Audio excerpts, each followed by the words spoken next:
The Google Display Network is a powerful tool for advertisers, allowing them to reach potential customers across a wide range of websites, apps, and other digital spaces. When it comes to targeting the right audience, there are several options available to ensure that your ads are seen by the people most likely to engage with them. Here, we'll break down a couple of targeting options you can use on the display network. 1. Affinity audiences.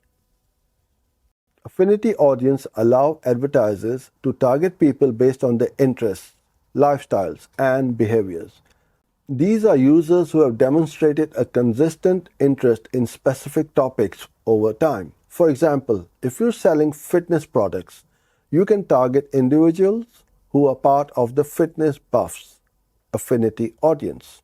Google's data helps you reach people who have shown a genuine passion for subjects like travel, technology, or food.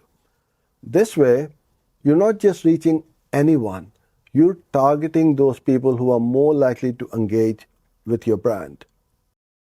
Number 2, demographic targeting.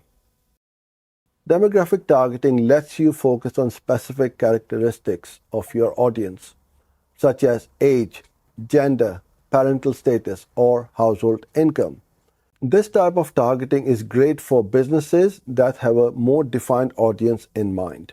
If you sell luxury goods, for instance, targeting individuals in higher income brackets might make sense. Similarly, if you're remarketing baby products, you can target parents or expected parents. The goal is to refine your audience to make sure your ads reach the right group of people based on their life stage or demographic details. By combining these targeting options, advertisers can create a more personalized and relevant ad experience for users, which can lead to higher engagement and better performance on the display network. Hope you enjoyed this video. Don't forget to like and subscribe. If you need help with your Google Ads, I invite you to take the 14-day free trial of my coaching program. Thank you and see you in the next one.